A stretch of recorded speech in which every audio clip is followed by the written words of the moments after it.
Paste ಬಿಸಾಕಬೇಕಾ ಅನ್ನೋದು ನಿಮ್ಮ question. Correct ತಾನೆ? ಈ ಪೇಸ್ಟ್ ಏನು ಮಾಡಿರ್ತೀರೋ ಈ ಒಂದು ಪ್ರೋಸೆಸ್ ನಾನು ಏನು ಹೇಳ್ಕೊಡ್ತೀನೋ ಇವಾಗ ಎಲ್ಲನೂ ನೀಟಾಗಿ ಹಾಗೆ ಮಾಡ್ತೀರಾ, ಫ್ರೀಝರಲ್ಲಿ ಎತ್ತು ಇಡ್ತೀರಾ.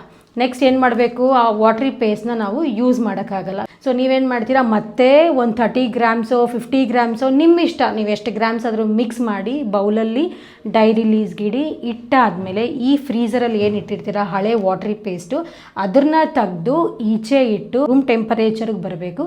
ರೂಮ್ ಟೆಂಪರೇಚರ್ ಬಂದಾದಮೇಲೆ ಈ ಒಂದು ಫ್ರೆಶ್ ಪೇಸ್ಟ್ ಏನು ಮಾಡಿರ್ತೀರಾ ಅದನ್ನು ನೀರು ಹಾಕ್ದೇ ಫಸ್ಟು ಕಲಸಿ. ಇವಾಗ ನನಗೆ ನೀರು ಹಾಕೋದನ್ನ ಇಲ್ಲ ತಾನೆ, ಸೊ ನೀರು ಹಾಕ್ದೇ ಡೈರೆಕ್ಟಾಗಿ ಕಲಿಸ್ತೀರಾ.